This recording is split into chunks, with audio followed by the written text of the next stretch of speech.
2026 সালের মাধ্যমিকের রেজাল্ট নিজের মোবাইল থেকে খুব সহজে কিভাবে চেক করবেন সেটি আজকের এই ভিডিওতে তুলে ধরব।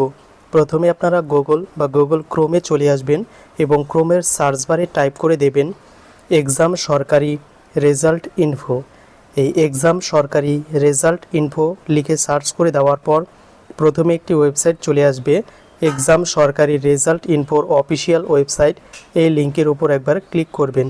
তারপর এই ইন্টারফেসটা বা এই ওয়েবসাইটটা খুলে যাবে। এই ওয়েবসাইটের লিঙ্ক ভিডিও ডেসক্রিপশনে দেওয়া থাকবে, সেখান থেকেও সরাসরি কিন্তু এখানে চলে আসতে পারবেন। এবং এখানে আসার পর নিউ আপডেট এই সেকশনে নিচের দিকে চলে আসার পর দেখতে পারবেন ওয়েস্ট বেঙ্গল 10-12 রেজাল্ট 2026। এই লিঙ্কের উপর এখানে ক্লিক করবেন। তারপর নতুন একটি ইন্টারফেস ওপেন হবে এবং এই ইন্টারফেসের একদম নিচের দিকে চলে যাবেন এবং এখানে আসার পর দেখতে পারবেন এখানে মাধ্যমিক রেজাল্ট ক্লাস 10 লিঙ্ক 1 ও লিঙ্ক 2 অর্থাৎ দুটি লিঙ্ক রয়েছে। যে কোনো একটি লিঙ্কে ক্লিক করবে। এরপর এই ইন্টারফেসটা ওপেন হবে এবং ওপরে লেখা থাকবে মাধ্যমিক পরীক্ষার রেজাল্ট 2026। তার ঠিক নিচে দেখতে পারবে এন্টার ইওর রোল। এখানে এন্টার ইওর রোলের সেকশনে তোমার রোল এবং নম্বর পাশাপাশি দুটো বক্স থাকবে।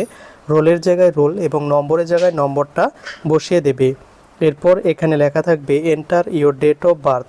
এখানে যে স্টুডেন্টের রেজাল্ট চেক করবেন সে স্টুডেন্টের ডেট অফ বার্থ লিখে দিতে হবে এবং এটা ফরম্যাট হবে দিন, মাস এবং বছর। এই ফরম্যাটে এখানে কিন্তু এন্ট্রি করতে হবে বা ক্যালেন্ডার থেকেও আপনারা কিন্তু চাইলে বসিয়ে দিতে পারবেন।